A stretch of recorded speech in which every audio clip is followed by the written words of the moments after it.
औरतें सिर्फ घरों में खाना बनाती है, औरतें हाउसवाइफ हैं, औरतें सिर्फ बच्चे पालती है।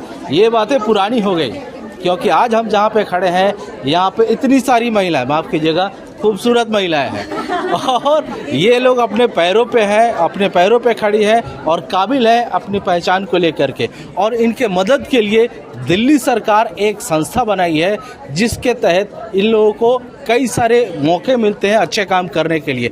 इन सभी मुद्दों पर बात करने के लिए दिल्ली के हमारे साथ दो बड़े नेता हैं, एक तो मंत्री जी हैं और एक बहुत ही जुझारू, मतलब उच्च पद पे ये भी है, काम करते रहे। इन्हीं से पूछते हैं कि आखिर में ये कैसे काम करता है। सर, सबसे पहले बात ये, सीटीआई है क्या और कैसे ये काम करता है? CTI chamber of trade and industry है और ये जो परेशानियां होती हैं ट्रेडर्स को, इंडस्ट्री वालों को, तरह तरह की इंडस्ट्री के, उनको समाधान करती है, उनको सरकार तक पहुंचाती है।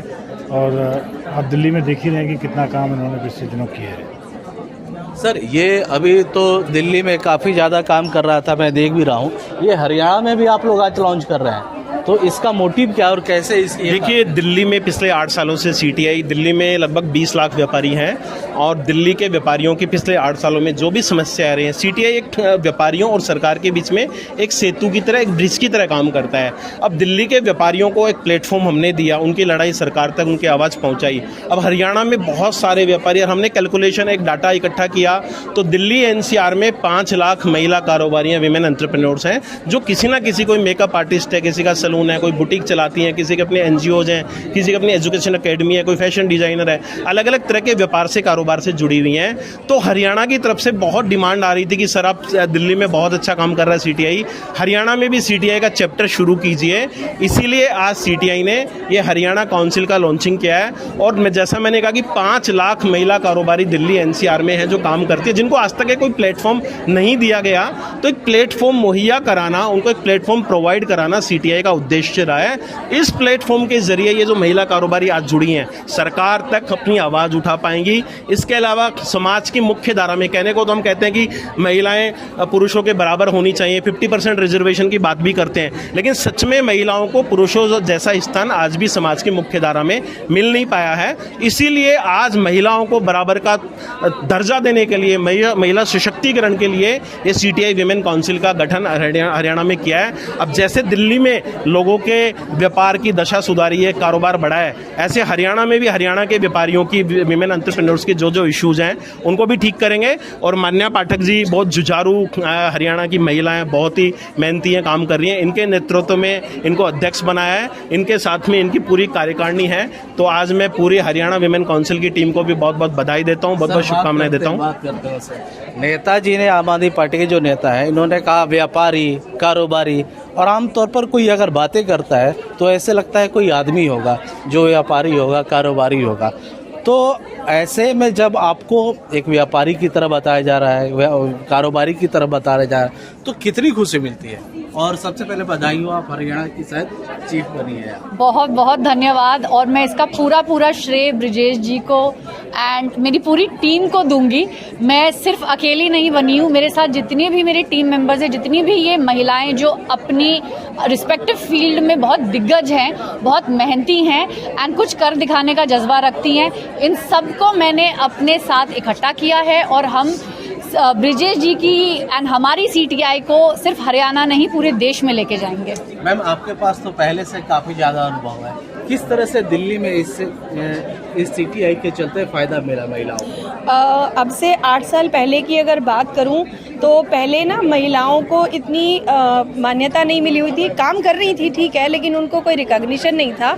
आज एक उनको स्ट्रॉन्ग प्लेटफॉर्म मिला हुआ है जिससे वो अपनी बात, अपने मुद्दे, अपनी जो उनके सरकार से किस तरह की बताइए, संस्था से किस तरह से? संस्था से उन्हें बहुत सारे ऐसे, जैसे एग्जाम्पल हमारे ब्रिजेश जी ने, आपको याद होगा कोविड में एक दिक्कत आई थी कि सभी सैलून्स और जिम और ये बंद थे, एग्जीबिशंस बंद थे।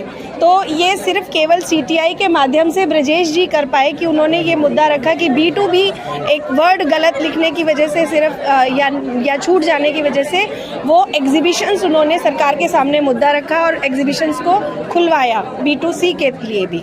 देखिए, इधर की जो लेडीज हैं वो बिल्कुल भी निराश ना हो। हम लोग सब किसी से बातें करेंगे। एक एक लाइन में आप लोग बताइए, इस संस्था से किस तरह से फायदा मिला और क्या सोच के रखी आप? हम मान्या पाठक को बहुत सालों से जानते हैं। हमें उसकी लीडरशिप क्वालिटीज़ पे बहुत ज़्यादा भरोसा है एंड हमें जब मान्या ने अप्रोच किया, we were more than happy to be associated with her. तो आज हम मान्या के साथ मिलके सीटीआई को एक हरियाणा काउंसिल की स्ट्रॉन्ग। आप क्या करती हैं मैम? मैं एक न्यूट्रिशनिस्ट हूँ, गुड़गांव की one of the most popular nutritionist. लोगों को पतला करती हूँ, मोटा करती हूँ, हेल्थ में साथ देती हूँ। तो आपका काफ़ी ज़्यादा मार्केट में डिमांड होगा। काफ़ी ज़्यादा है, मैं बहुत शुक्रगुजार हूँ। आप बताइए अपने बारे में, आप क्या करते हैं? मैं वास्तु एक्सपर्ट हूँ, vastu astro expert in Gurgaon. सब लोगों का भविष्य बनाते हैं। सॉरी, वास्तु हाँ, भविष्य ही बताते हैं, भविष्य सुधारते हैं। जी जी। गुड़गांव में और हरियाणा में बेसिकली ना महिलाएं इतना सक्षम नहीं है, उनको माना नहीं जाता। बेसिकली हरियाणा और बैकवर्ड जो राजस्थान है, तो सीटीआई से जुड़ने का मकसद मेन यही है कि जो इंटीरियर हरियाणा है उसमें जाके महिलाओं को सशक्त किया जाए। अच्छा, यहाँ दिल्ली से है कोई? मैं हूँ। आइए, थोड़ा और आइए। अभी तक सीटीआई से किस तरह से आपको फायदा? सीटीआई में सबसे इम्पोर्टेंट चीज़ ये है कि जो महिलाएं काम करना चाहती हैं और उन्हें थोड़ा सा भी प्लेटफॉर्म चाहिए, उसके लिए सीटीआई ने बहुत हेल्प करी है। मेरा नाम प्राची गांधी है और मैं सीटीआई से पिछले 1.5 साल से जुड़ी हुई हूँ और आज मैं हरियाणा की वाइस प्रेसिडेंट बनी हूँ और मैं बहुत खुश हूँ कि मेरे को सीटीआई के साथ काम करने को। जी मैम, आप भी कुछ बताना चाहते हैं? हाँ जी, मैं गुड़गांव से हूँ। मेरा नाम निशा भोसले है और आज मैं वाइस प्रेसिडेंट बनी हूँ। तो आगे जाके हम काम करेंगे साथ में मिलके। जैसे दिल्ली में तो आती थी, हमेशा ही आती थी, अब इस बार गुड़गांव से हम काम करेंगे।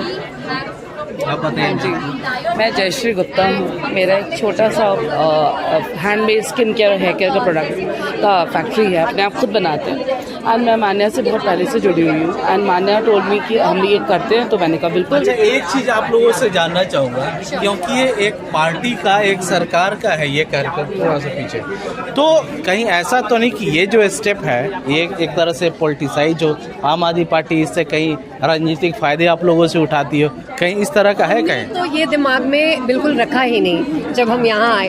हम यहाँ आए उस मंशा से कि हम सब लेडीज एकत्रित होके एक दूसरे का एक नेटवर्किंग और सपोर्ट सिस्टम बने और हम अपने गुड़गांव काउंसिल को बुलंद करें। That was our intention. हम जिस फील्ड में माहिर हैं उस स्पेशलिटी को हम अपने काम के थ्रू पूरे समाज में लेके आना चाहते हैं। उभारने का टाइम मिल रहा है जी। तो ये थी दिल्ली और हरियाणा की महिलाएं जो आत्मनिर्भर हैं और कहीं से भी किसी पर निर्भर नहीं है, और इनके जो काम है, इनके लिए जो दिल्ली सरकार है, जो आम आदमी पार्टी की सरकार है, वो सीटीआई के द्वारा इन लोगों की मदद करती है। जाहिर है इसकी सफलता के बाद हरियाणा में इसे लॉन्च किया गया है। देखना ये हो गया कि हरियाणा में ये संस्था कैसे काम करता है। अमरदीप कुमार, दिल्ली तक।